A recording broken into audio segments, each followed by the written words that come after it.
Yeah, hello everybody. It's Jamie Wallace here. Thank you very much for joining us for another Q&A session today. We're looking at lesson 6, which is really dialing into soil mapping and soil testing on your project site. So without further ado, let us take a look at the assignment, and then we are going to look at some questions regarding that. So I'm just going to share my screen here. And there we go. We will head to lesson 6 here.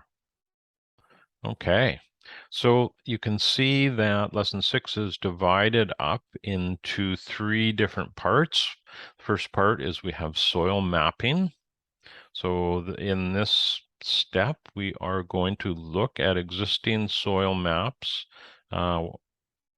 whether that be in the US or elsewhere, depending on your location.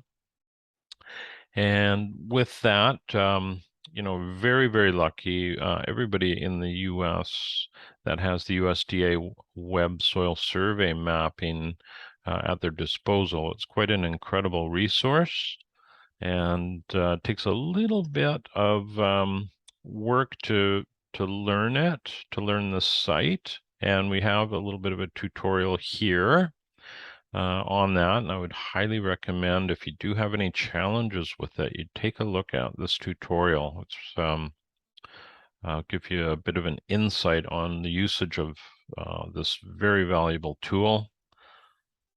And what we are going to be doing is looking at descriptions of the soils within your project site as listed here, and some of the elements that are required for that. So we want an image of that soil map, the location of your samples on a map, the description of each soil type, and the soil test site chart completed. So we're going to look at some examples as well, but the soil mapping is pretty straightforward where you would find that. Again, there's some really good resource and information on this discussion group page.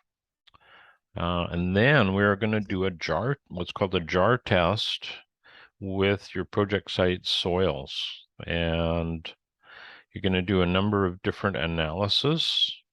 And you can do 3 samples here.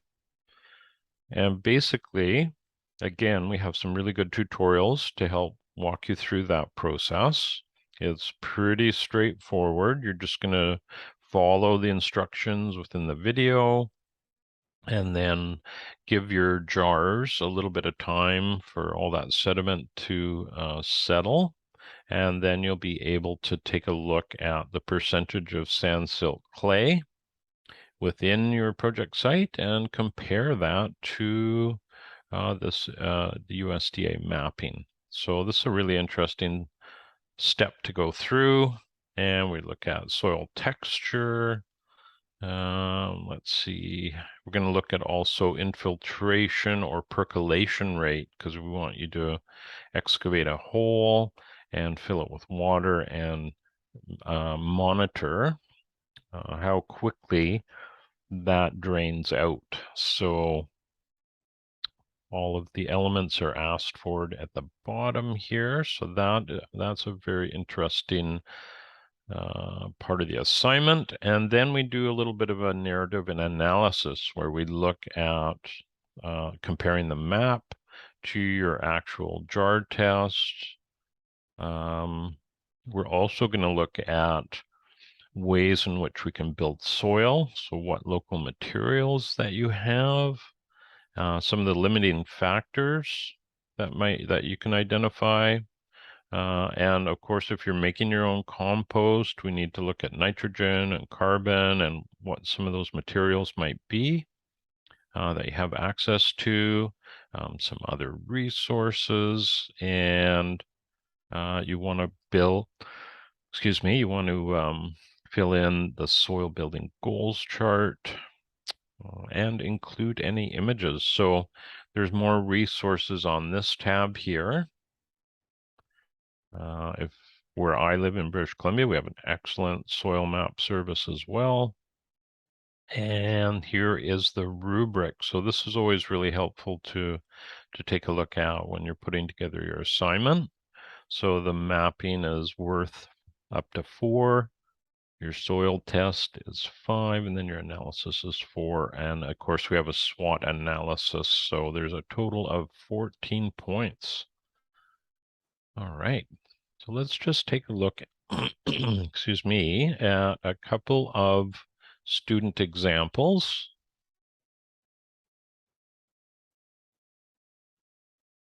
All right. So this is a very typical image that you would find from that USDA map. This is the person's project site. And then we see that they have 2 different types of soil classification within their property. As well, they've got a legend here, the name at the top. There should be a date, ideally, on this as well. But then we go into a bit of a description of what this is all about. So we have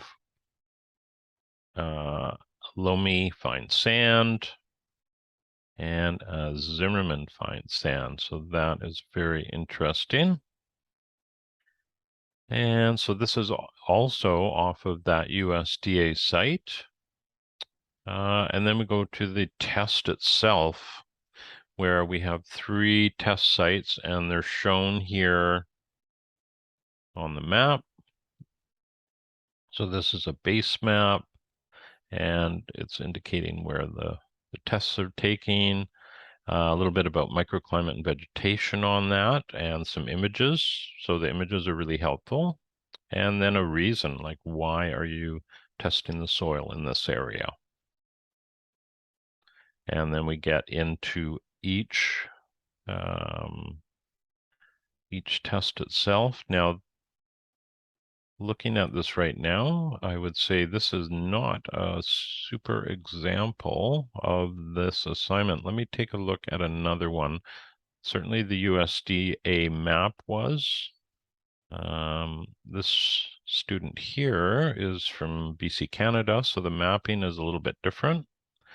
But this is more of the format we want to look at when we're putting together our jar test results. So it's really nice to have the soil texture triangle here and indicate where your jar test lands within that, and a little bit on the results here. Percolation, and there's a little note down here. So the percolation here was 3 inches per hour. And then the soil profile, and then this ribbon, an image of the ribbon test. And again, the reason. So this is basically the format. Now, what you'll notice is it's really hard to take a good picture of the jar so that anybody else can understand or see the different layers that are within the soil profile. So one thing you can do when you take this image is ensure that you have a lot of light behind you. And because you can see here, there's no way for me to really verify what this person has done. But given that this is a little bit better.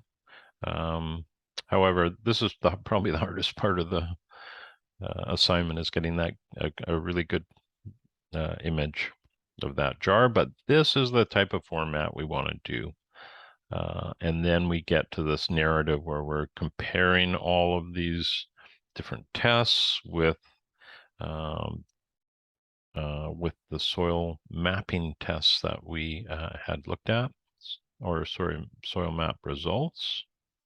And then we get into resources that are available in, within our project site, and other resources that we can access, and some of the soil building goals, because that's really the driving force of nutrition in your landscape, is soil and water. And we certainly want to be constantly thinking about how we can improve the soil to improve our results here. And a little bit of a summary. That's a beautiful image of some no-till agricultural setup. And then a conclusion. So a nice job on that. So that's a pretty good example. Now, there was one thing that I was going to look at, and that is just to see if there was any questions written in our Google document. Let me take a look there.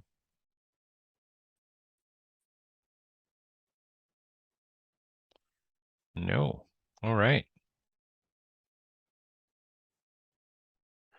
Okay, so I think I've done a quick snapshot of that assignment. Let me stop my share here.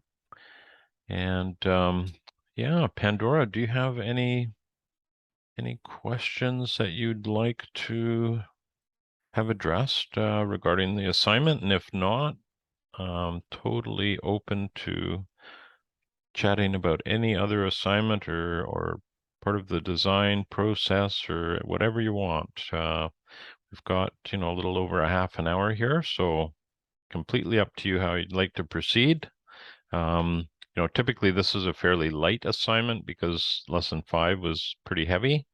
So it should be fairly straightforward. So yeah.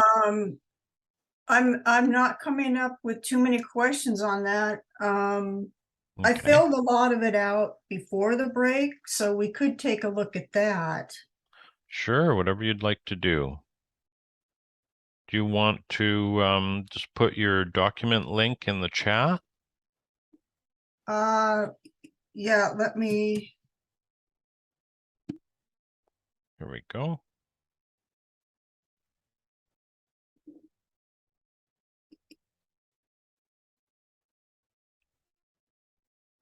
All right.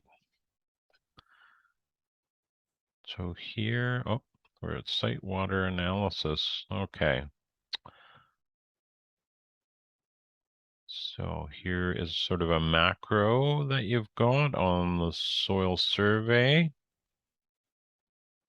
That looks great. And then you have found that USDA map. Oh my, look at all the soils.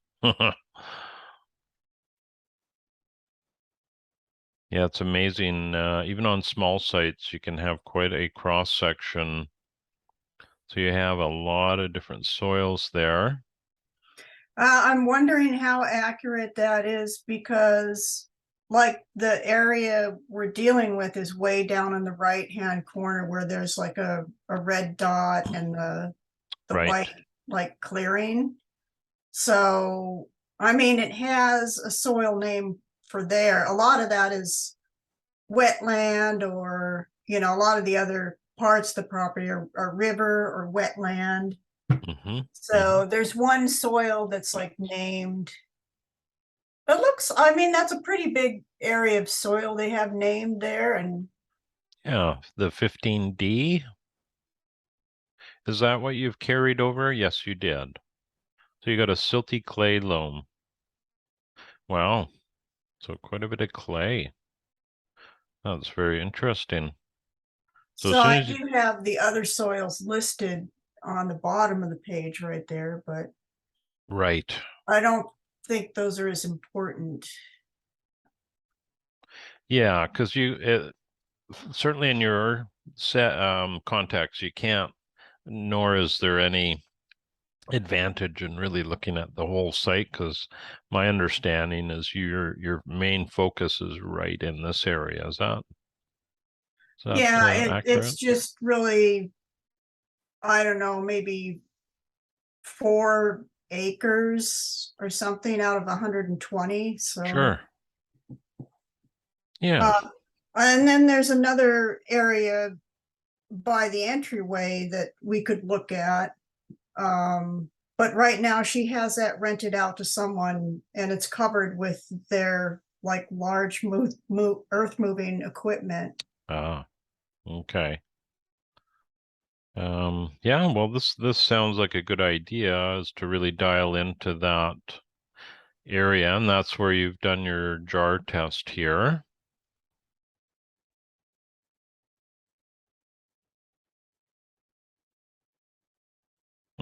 Getting the family in the photo. Yeah. The lady who owns it, that's her dog, and then my husband came to help. But you can see the roof of the cabin on the left there. Right, right. Okay, that's excellent. Did you so far just do one jar test? Is that what you've done? Yeah, that's all I was really able to do in the time that I had to go over with the owner, and she doesn't Right, live there. And right. Okay.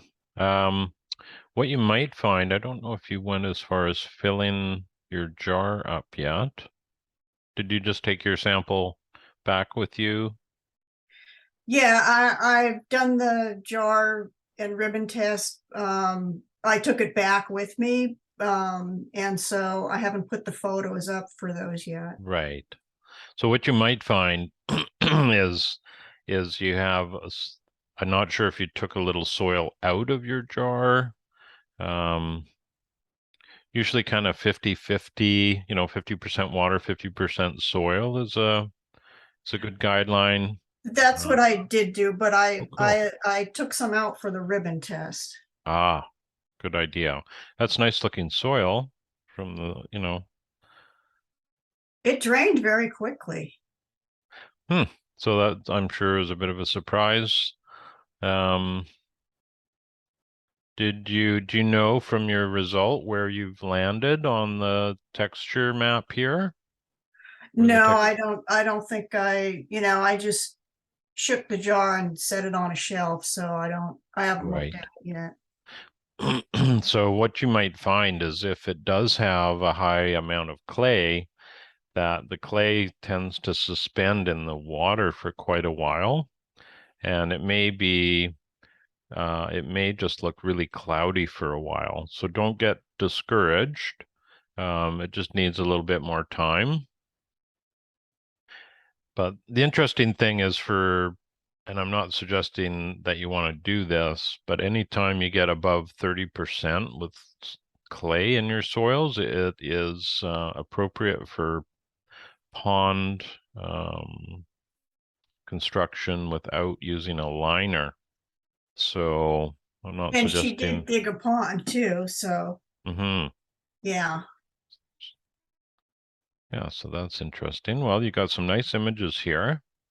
And of course they used the soil to make the cob exterior of the building. Oh, nice. Yeah, that would be perfect. Wow. Just materials on the land. Yeah. They did the earth bag and then the cob on the outside. Hmm. Very nice. Yeah, I'm in a very different position where I live. We have, sandy loam with very little clay and rapid draining. Just you basically, if we do a 1 foot deep hole, probably it could probably empty in, you know, 10 or 15 minutes maximum. It's very, very fast draining. So that's kind of the other end of the spectrum where you're constantly trying to hold the water. So you got a very little organic matter, some good soil life. That's great. Well, it looks like you've got a really good, well, I shouldn't say start. You've done an awful lot on this already. So it should be a pretty easy week for you. We're supposed to do 3 tests, but one is great. One is better than none for sure. Um, but yeah, 3 is the ideal. However, would that have been relevant on your site? I'm not sure. Um, they do take a little bit of time to do as well. So Well, that's wonderful. That's going to give you a really interesting snapshot of what's going on below ground, at least on a, on a bit of a micro level. The one thing that I do, I should just show you here. Oh,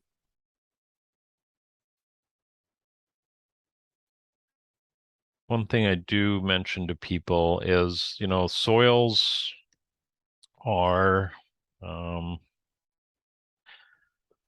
obviously the driving force of a landscape, and the soil jar test, we're really looking at sand silt clay, right? So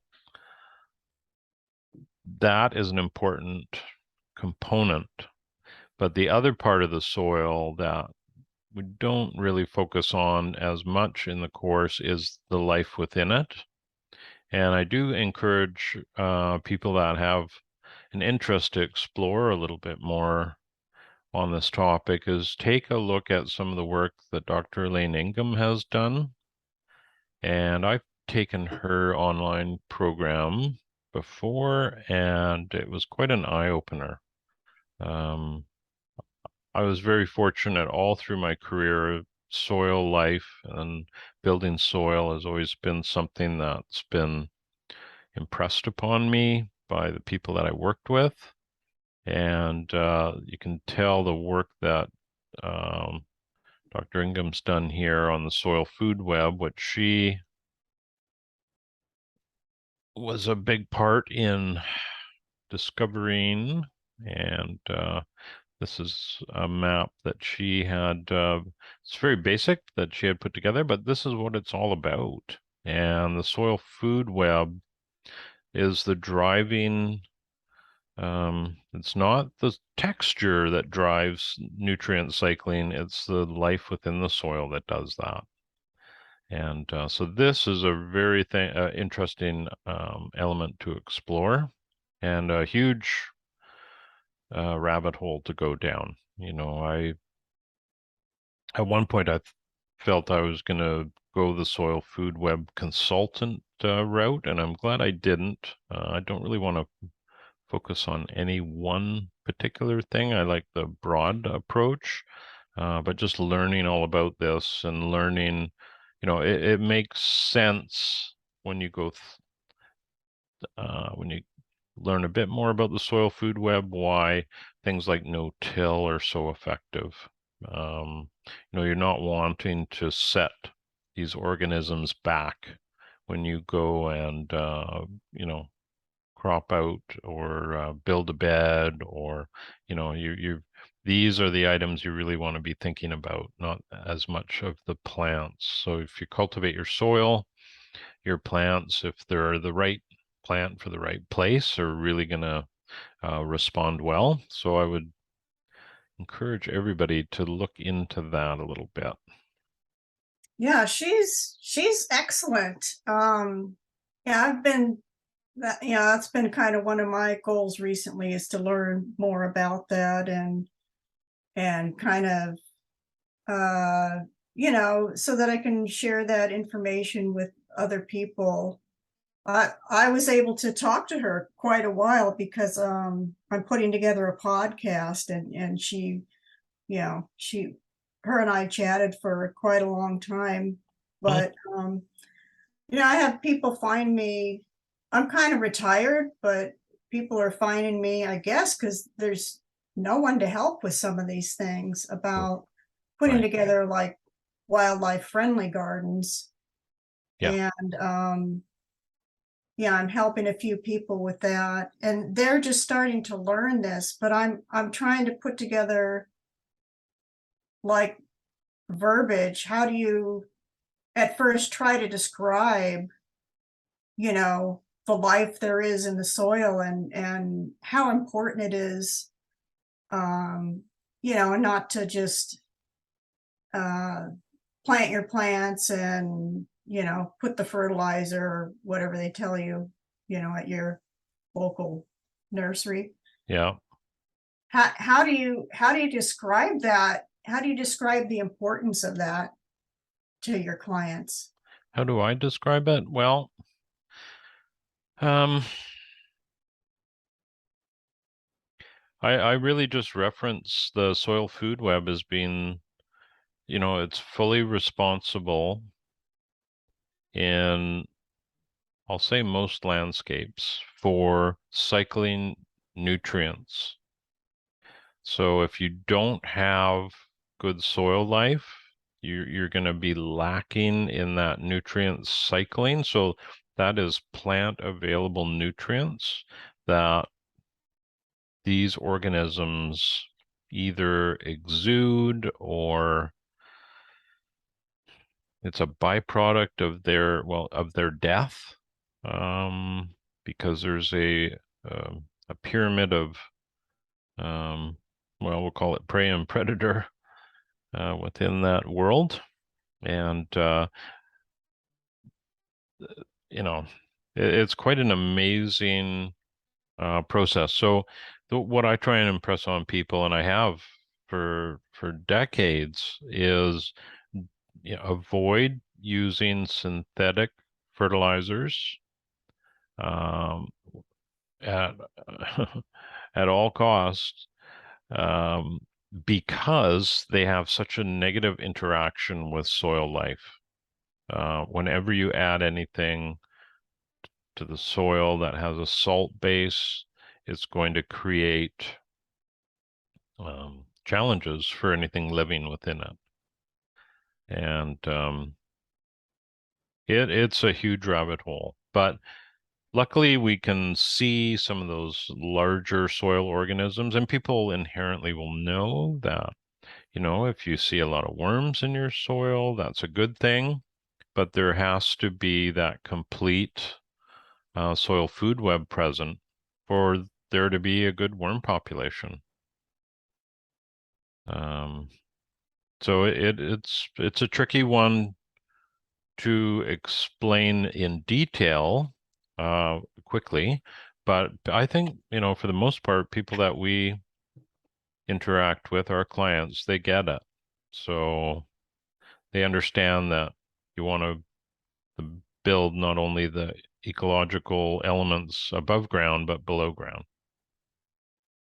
And there's so many benefits. Here's one that's not described in this. We've noticed on our property, we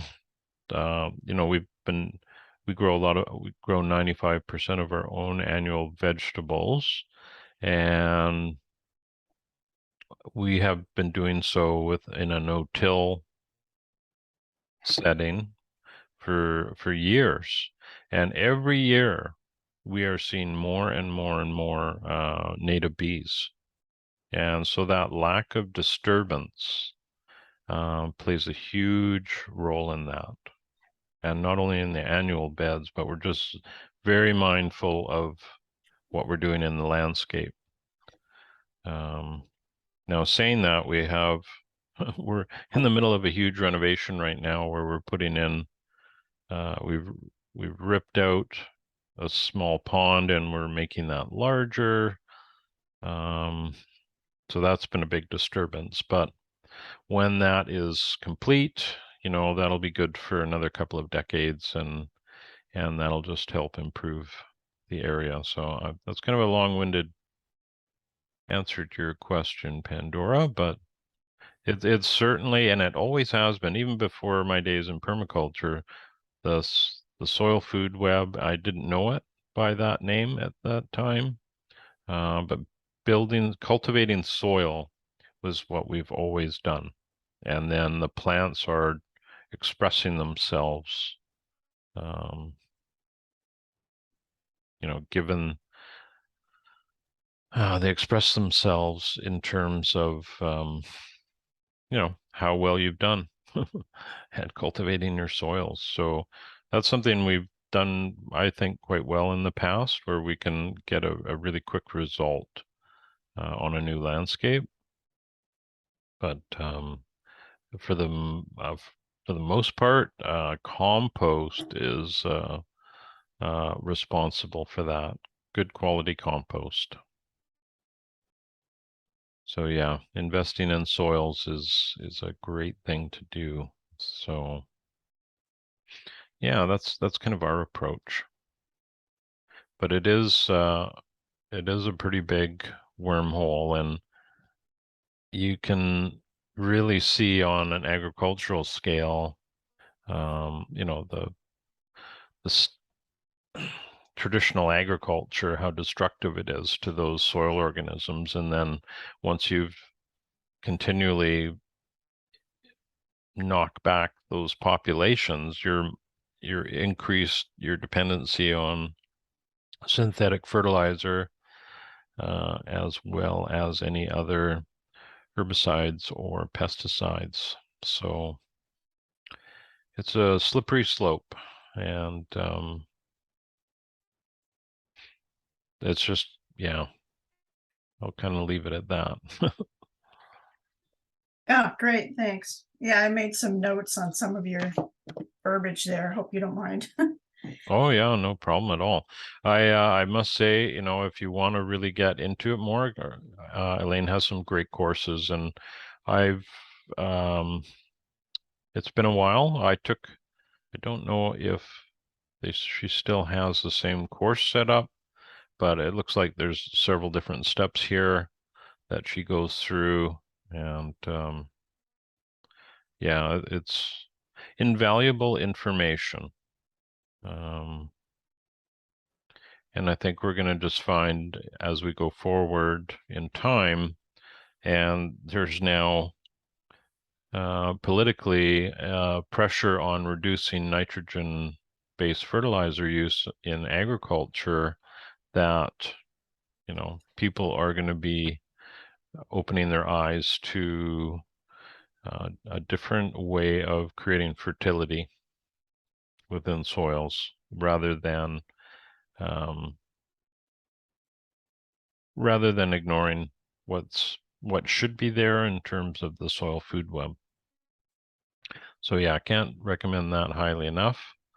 And that is all part and parcel to this whole soil testing. And part of the reason I bring this up is because some students that I have had in the past will go through this process and think, I should send my soils out for traditional testing.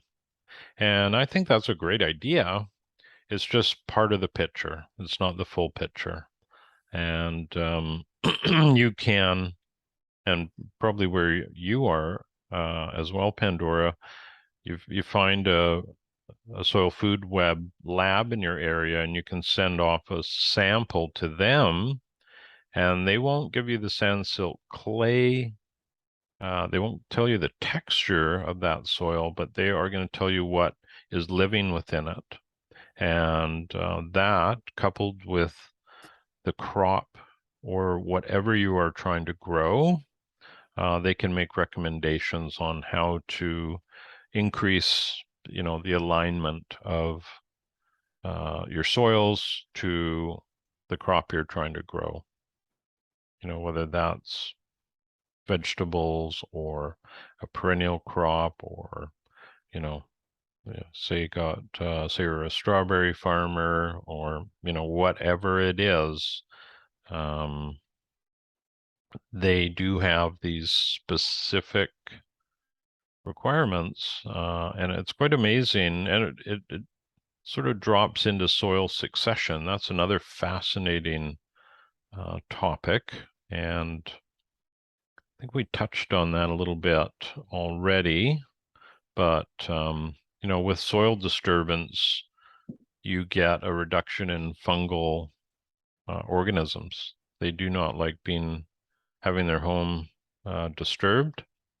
And when you have that predominantly bacterial soil, um, that supports a different type of plant material. So that's where you get your annual weeds. On the vegetable end, it would be the brassicas. They do well with that. Squash, But as we go up in proportion of fungal and bacterial content within a soil, when we get sort of even, a 1-to-1, then we have good support for perennial crops. And the soils really want, if the land is left alone, as I'm sure you know, it'll go back to forest. And when we get into older growth forests, then the soils there are predominantly fungal and very low on the bacterial side. So if you tried to grow lettuce in a old growth forest, you'd be struggling. And in part, that is why, because the soil organisms are completely different. They're set up for forest context, not for disturbed annual production. So you can use all that to your advantage depending on what you're trying to do. So you're either trying to push soil succession along if you're looking at a long-term tree crop or perennial crops, or if you're a market gardener, you're trying to hold your succession in that sort of no greater than 1-to-1 fungal to bacterial ratio. So again, very deep rabbit hole, but very, very interesting, and can really help with identifying issues that can pop up in the landscape. Why plants aren't doing well when their soil, I have beautiful, for instance, say you had beautiful loam and you planted a bunch of trees and they're not responding well. Well, it's probably got nothing to do with the texture, more so what's alive within it. So yeah, a little bit on that. I'm not sure there is anything else I wanted to touch on with that. Did you have any questions or comments on that, Pandora? I'm totally open to whatever you want to chat about. I've got another 10 minutes or so, so I'm all ears. No, yeah, that's great. Yeah, I don't think I have anything else. Okay. Um, do you have any questions at all with anything as we go forward? So you see, when we get into the ecological survey, here's where we're talking about ecological succession, but it really boils down to the soil ecology, and which is a reflection of what we see above ground. And this is a great exercise. And of course, on your site, you're going to have mainly mature forest, but obviously in that 4-acre area, it's probably more, we're going back into more early succession here. So that's very interesting. And that, that helps you navigate change that you want to see with your landscapes.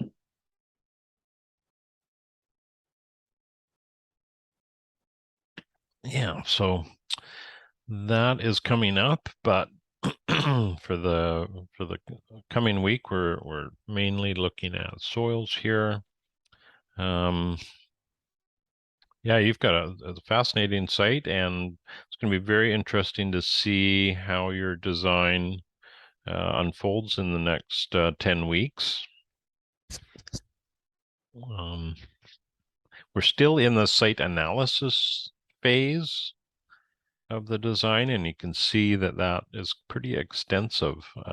Then we get into surveys and site cross sections, and then we get into some specifics, right? With the plant system design, and then your zone 1 design, and the final design in those weeks. So yeah. Yeah, that'll be nice. I don't think she really has any plans for much of that already. So that'll, I think she's looking forward for me to come up with something for that. So this cleared section here, your focus in this sort of, well, I won't call it cleared, but it was once cleared. Yeah, there's quite a meadow with wildflowers and smaller plants. And then the road goes through, you can see to the cabin. And then down on the left, that purple spot is where she's dug the pond. Oh, wow. Hmm. How large a pond is it? Do you know?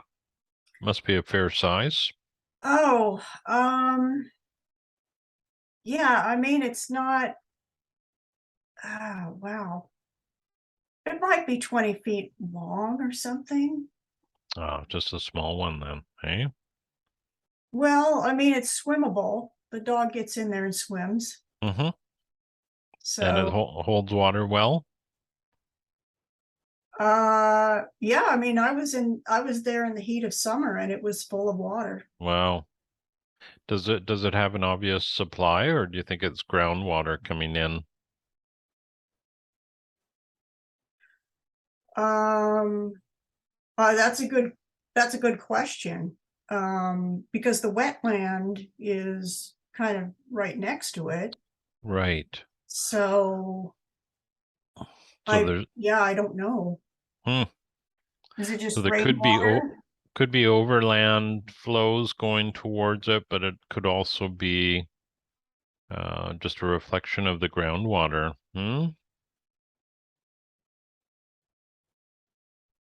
I don't know. There's a lot of mosquitoes over there by the pond, though. Yeah, I bet. Yeah, it's very like woodsy and Hmm. you know trees and a thicket and yeah. Yeah, well, that's an interesting resource to have for sure. Hmm. Well, it'd be interesting to see what your plans are for, 4 acres, even though that's a small percentage of the whole property, it's still a large space to manage. And I'm sure that you see with the meadow, even a meadow's got to be managed because if left, I'm sure you're seeing shrub elements starting to come into the picture. And once they've started establishing, then of course you're going to get trees coming in after. It really depends on what the ideal is for your client and what they want to see there. Obviously, kitchen garden's going to go in, which is a great idea, and all the wood you have available there, that's going to be very interesting what you can do with that. Yeah, maybe like raised beds with some logs or something. Yeah, yeah, or even looking at some hugelkultur application, um, given how damp, not necessarily where you are here. It looks like you're quite a bit higher up than the wetland, but yeah, hugelkultur is a very interesting approach. I've done a couple of beds in our landscape, and what a great way of growing squash, um, winter squash. But yeah, a great resource. And yeah, doing some raised beds would be a fabulous idea. We never used to do that. We have a combination of some raised beds and some in-ground 50-foot beds for more kind of market garden like production, and then the smaller raised beds are really more intense.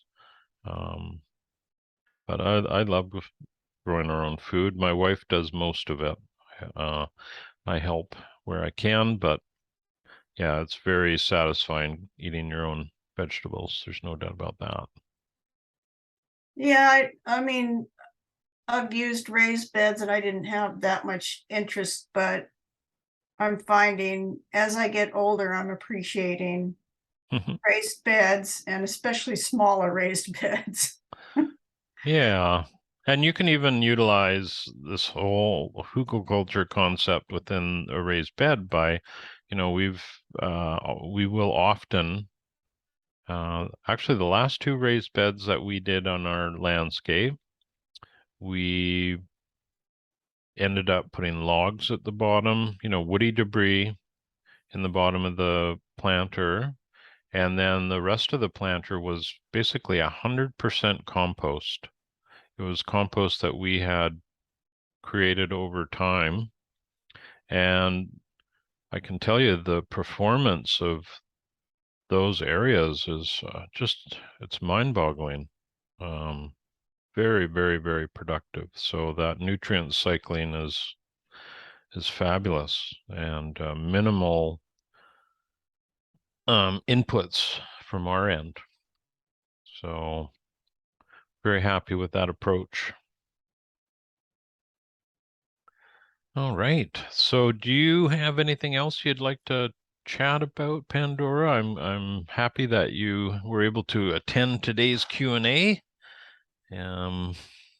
But just want to check in, see if there's anything else you'd like to cover today, and if not, we'll probably wrap up our chat here.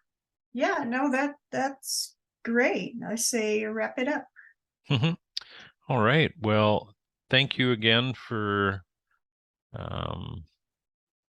attending, and really look forward to seeing your assignment when you've got that complete for next Monday. And yeah, don't hesitate to drop me a note if you have any questions. And great to be back for the second half of the course. Yeah, thanks so much. Okay, well, you have a great rest of your week, and take care. Bye-bye. Bye-bye.